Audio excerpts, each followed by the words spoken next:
Welcome to Organizing with Allison. I'm Allison.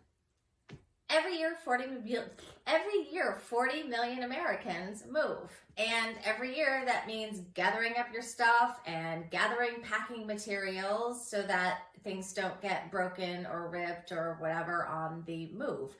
But packing materials, A, cost money, and B, not all of them can always be reused, or it's not easy to store them to reuse them, and then C, they're not always that great for the environment. So one way to lower all of that is to use your own packing materials, such as your own towels.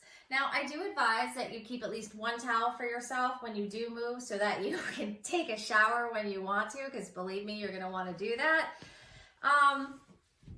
But in the meantime, the ones that you don't need immediate access to, these can be used as packing material. And I've done it tons of times myself during moves. So you've got your artwork right here, and as long as it's, wide enough, you can just simply start wrapping it up.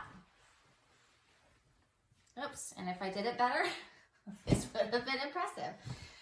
Okay, so yeah, you can just wrap it up like that, and if you want, and then actually what you could do is just put it into a box that fits artwork, and that's probably the best way to keep it. And one box that I suggest you look for is a TV box is great. So if you can find one in a recycling bin, or you have one laying around, you don't need to put the actual TV in there, that's a great way to store your artwork. I'm Allison, thanks for listening.